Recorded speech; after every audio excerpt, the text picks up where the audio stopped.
बच्चों कैसे हैं। कैलकुलस वाला में आपका एक बार फिर से स्वागत है। और आज हम बच्चों यूक्लिड डिवीजन एल्गोरिथम पर एग्जांपल्स कर रहे हैं जो यूक्लिड डिवीजन एल्गोरिथम को क्लियर करेगा। और देखिए ये बहुत ही अच्छा एग्जांपल ले रहे हैं। Example number 1, Euclid division algorithm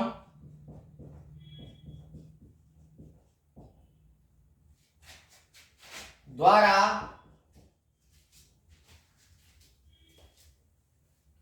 75 तथा 230 का HCF का मतलब होता है महत्तम समावर्तक मॉस ज्ञात करें।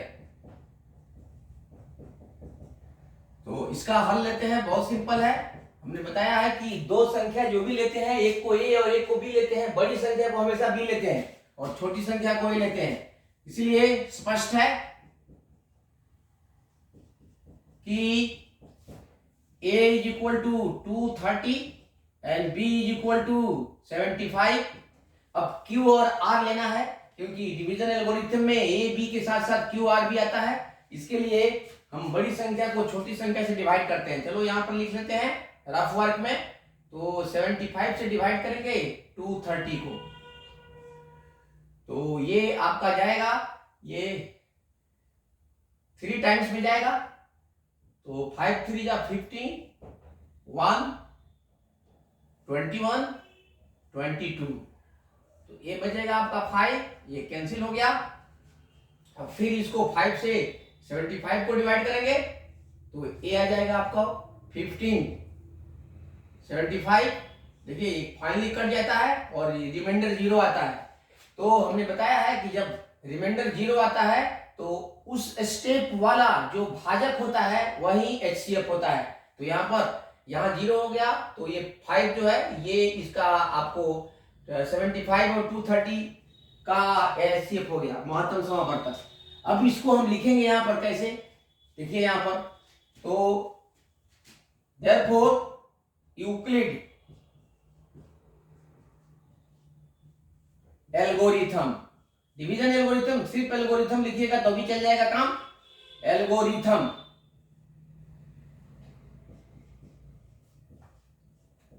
से, और ये होता है a is equal to B Q plus R, हमेशा यूज करते हैं तो इसको अप्लाई करते हैं। अब यहां हमें मिल गया है, इसको थोड़ा ध्यान में रखना है। तो पहले तो यहां पर देखो फर्स्ट स्टेप पे है a है 230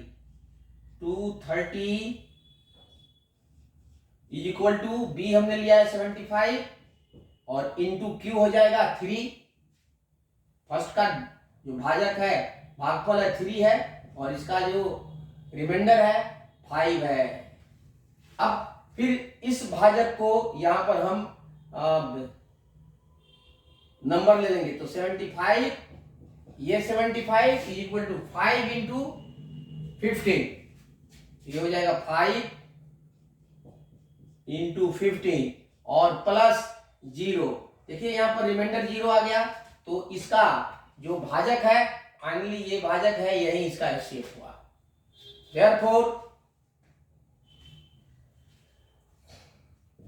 therefore HCF of 75 and 230 is equal to 5। ये रहा आपका आंसर। तो देखो जैसे भी ये डिवीजन एल्गोरिथम हम अप्लाई करते हैं, जिस स्टेप पर ये शेष 0 हो जाता है तो उस स्टेप वाला भाजक जो होता है, ये भाजक यही HCF होता है, यही है भाजक, फाइनल भाजक HCF होता है। यदि ये रिमाइंडर 0 हो जाता है, पहले स्टेप में 0 नहीं हो रहा था इसलिए ये भाजक नहीं होगा आपका HCF। दूसरे वाले स्टेप में फाइनल रिमाइंडर 0 देन फाइनल भाजक HCF होता है। तो ये रहा आपको यूक्लिड डिवीजन एल्गोरिथम का उपयोग, जिसके आधार पर हमने 75 और 230 का HCF निकाल लिया। अब एक और दूसरा एग्जांपल देखिए इसका।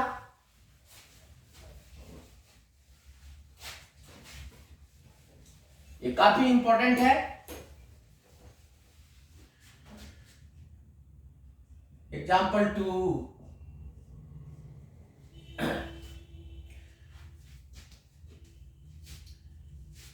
यूक्लिड एल्गोरिथम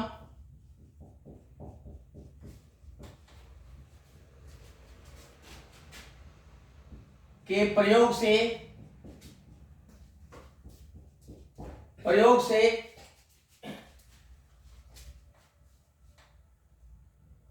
दो संख्या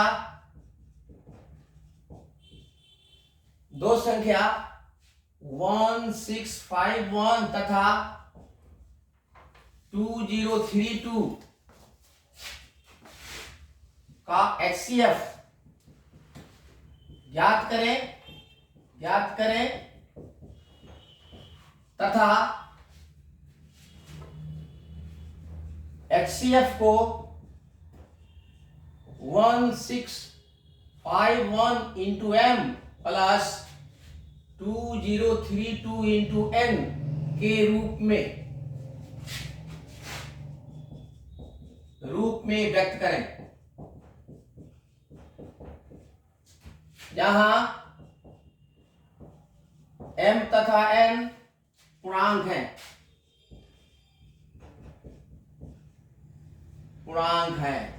ये बहुत ही अच्छा क्वेश्चन है बच्चों।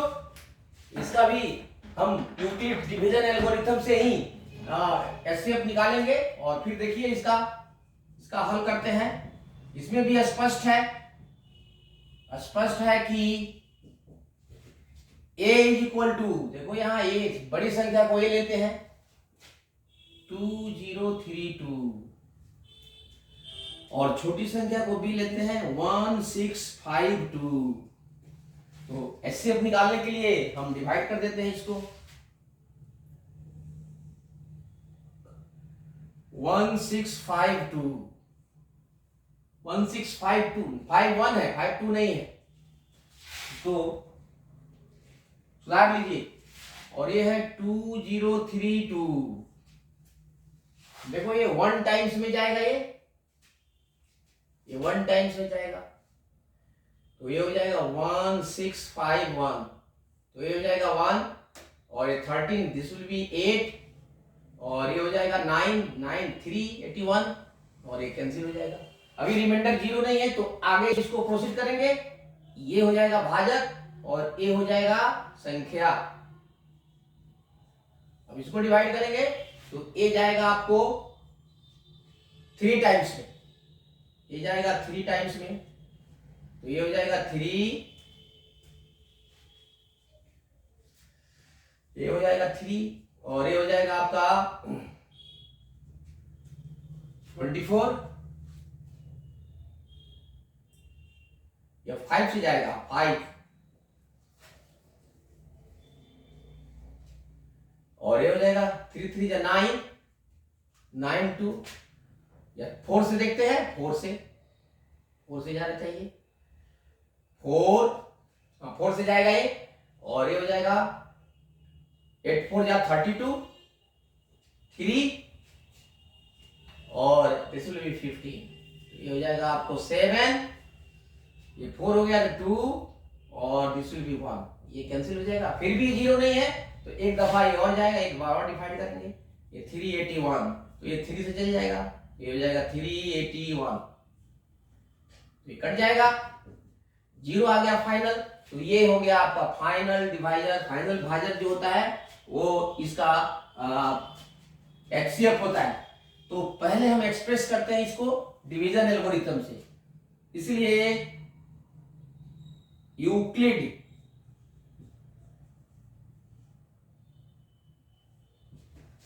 एल्गोरिथम से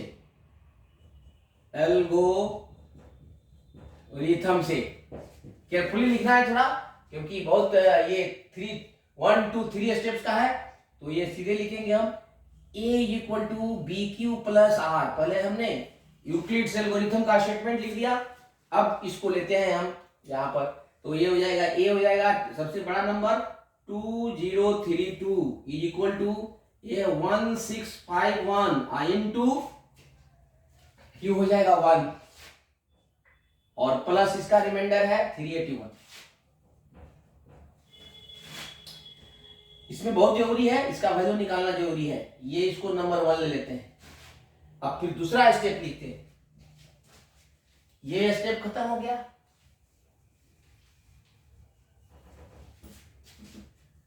अब इसको हटा देते हैं, क्योंकि एक साथ लिखेंगे तभी ये क्लियर होगा।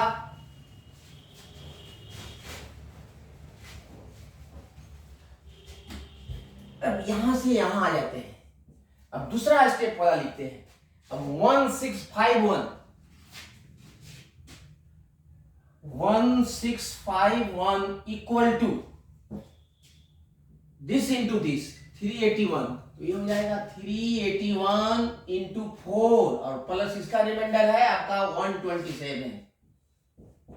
ठीक है, ये भी 0 नहीं है तो एक स्टेप और आगे बढ़ाएंगे। अब 381, ये हो जाएगा 381 इज इक्वल टू, अब 381 लिखेंगे तो 127 into 3, 127 into 3 and plus remainder यहां आ जाएगा 0। तो देखो ये 0 आ गया तो यही HCF आएगा। This is the HCF। जब फाइनल रिमाइंडर 0 तो फाइनल जो भाजक होता है वही HCF होता है। तो HCF तो आ गया आपका। अब HCF को हम इस दो संख्या का जो ओरिजिनल संख्या थे उनके रूप में एक्सप्रेस करना है ताकि m और n का वैल्यू निकल जाए। Therefore HCF is equal to 127। एक आंसर तो ये हो गया। अब हम इससे बैक में चलते हैं, यहां इसको नंबर 2 ले लेते हैं। तो देखिए यहां पर ये बहुत ही इंपॉर्टेंट है इस स्टेप को लिखना। तो यहां पर हम लिखेंगे, देखिए ये 127 यहां से सेकंड से। अब समीकरण 2 से 127 इसी का वैल्यू निकालना है HCF का। HCF को this is equal to this minus this, 2 से लिख देंगे हम 1651 is equal to 381 into 4 plus 127। अब इसको इधर लाते हैं, इसलिए 127 बराबर, इसको इधर ला लेंगे तो इज माइनस ये होगा, तो 1651 माइनस 381 इंटू 4। देखो बच्चों, इसको जम करते हुए रखना है, फिर 381 को एक्सप्रेस करना है। तो 381 था आपका, 381 के बदले में लिखना, 381 आया था तो 381। अब इसके पहले वाले स्टेप जो था वो 381 था, तो 381 आया था आपको, हमने 381 इंटू 4 लिखा हुआ था, तो 3 यहां पर था। नेक्स्ट स्टेप में हमने लिखा था 1651 और ये 2032, ये 1 टाइम्स में गया था 1651, तो ये 1 था और ये 8 था, ये 3 था। अब इसे डिवाइड किया था 1651 और ये था आपको 4 टाइम्स में गया था, तो 381। अब यहां पर देखिए 381 के बदले में हम 127 को लिख लिया। अब इसके बाद में ये 1651 इज इक्वल टू 381 प्लस 4 आई।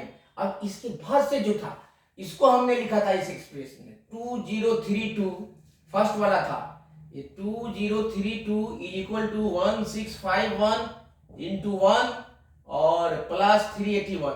यहां से 381 का वैल्यू निकल जाएगा 1 से, तो ये हम लिख देंगे यहां पर 1651 माइनस 381 का वैल्यू डाल देते हैं यहां से, तो ये माइनस ये हो जाएगा 2032 माइनस 1651 इंटू 1, ये बहुत जरूरी है ये लिखना, इंटू 4,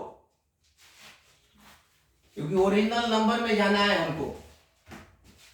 ये है समीकरण 1 से। अब फिर इसके बाद से आ जाएंगे हम, अब इसको सॉल्व कर देंगे तो आ जाएगा। अब इसको हटा देते हैं,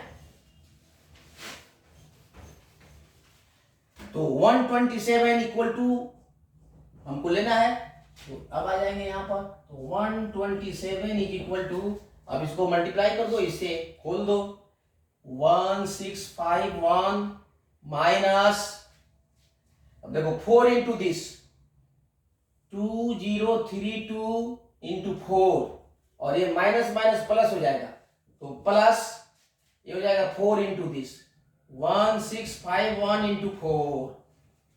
अब इसका काम खत्म हो गया है, अब बहुत आसानी से निकल जाएगा।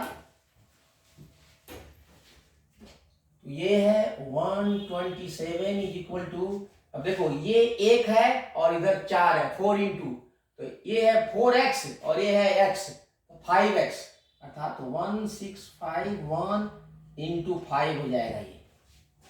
और ये तो जो कहते हो रहेगा, तो यहाँ माइनस नहीं लिखना, यहाँ प्लस लिख करके इसको माइनस बना लेना है, 2032 इंटू -4।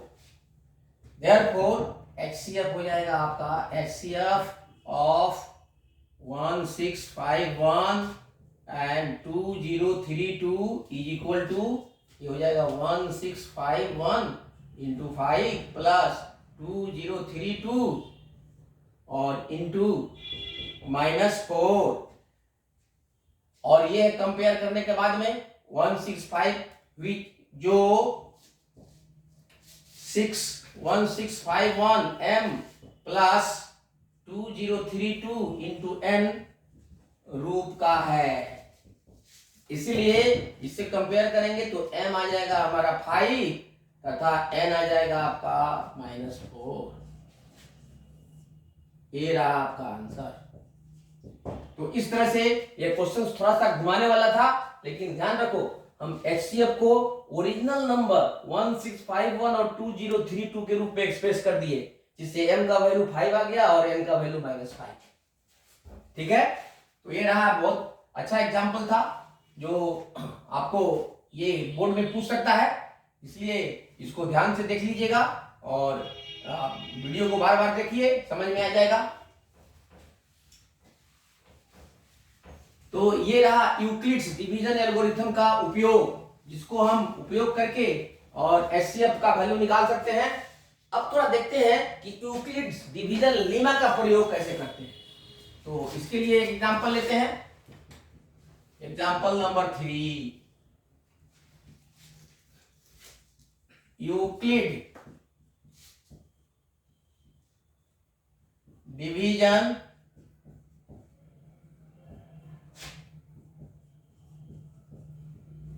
लीमा के प्रयोग से दिखाइए कि प्रत्येक धनात्मक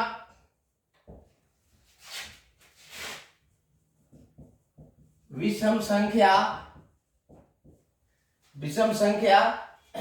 4m + 1 या 4m + 3 रूप की ही होती है।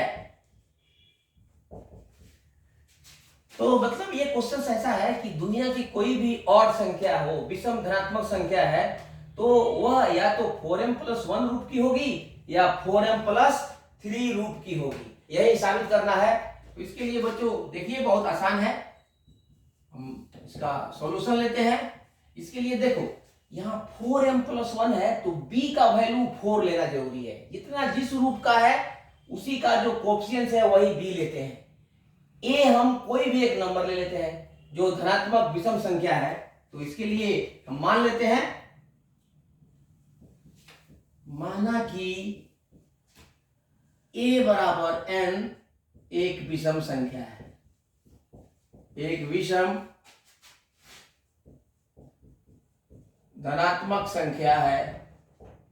इसको फॉलो करो, इसका टेक्निक। इसलिए दिए गए कंडीशन से ज्ञात है कि b = 4, क्योंकि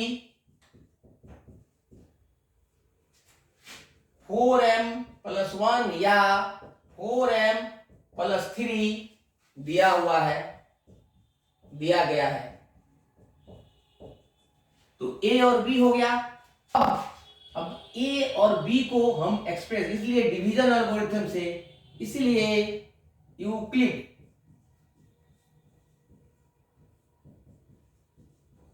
लीमा से हमें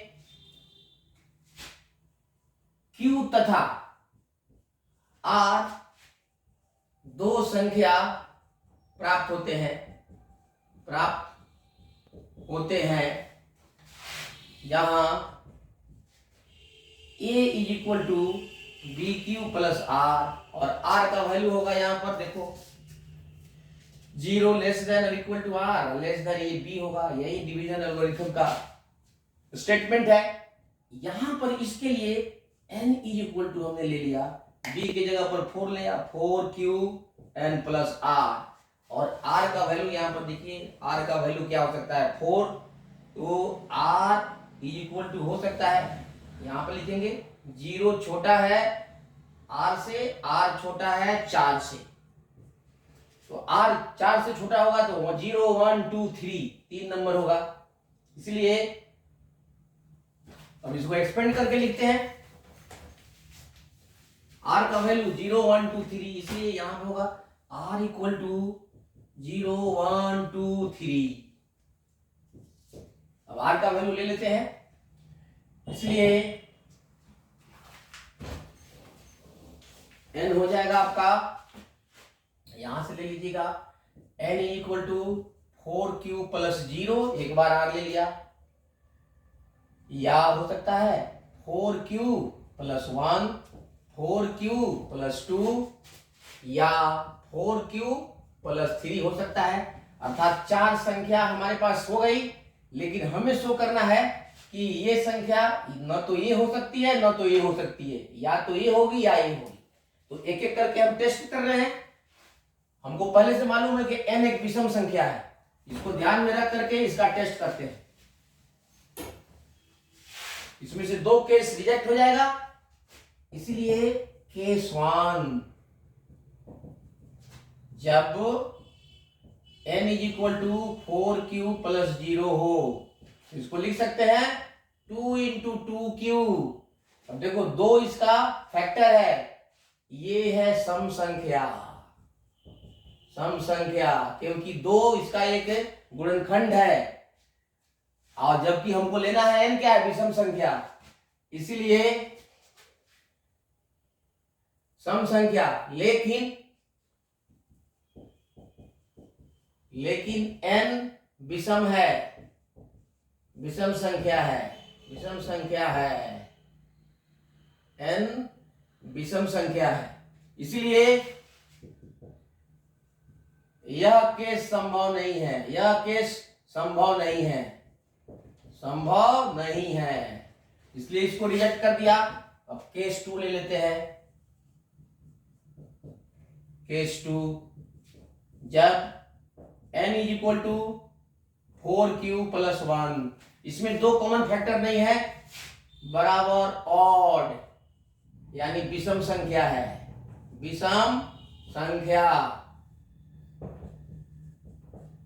इसीलिए q बराबर m लेने पर n is equal to 4m plus 1 बराबर विषम संख्या, और हमको लेना है विषम संख्या, इसलिए यह एक्सेप्टेबल है, यह मान्य है, जो सही है, जो सत्य है। तो ये केस संभव है। तीसरा केस देखते हैं, 4q प्लस 2।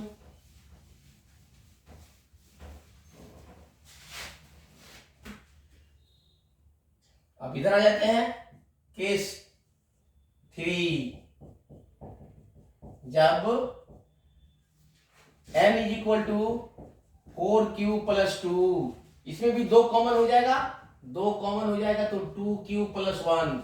अब देखो किसी भी संख्या में 2 कॉमन है तो वह सम संख्या है, बराबर सम संख्या, और हमको लेना है विषम संख्या, जो संभव नहीं है, तो ये भी नहीं हो सकता है, ये भी केस संभव नहीं है। तो संभव कौन सा है, जब n बराबर 4q प्लस 1 है, अर्थात n is equal to this form, और एक और फॉर्म होगा, ये भी संभव नहीं है। अब चौथा केस लेते हैं, अंत में केस 4,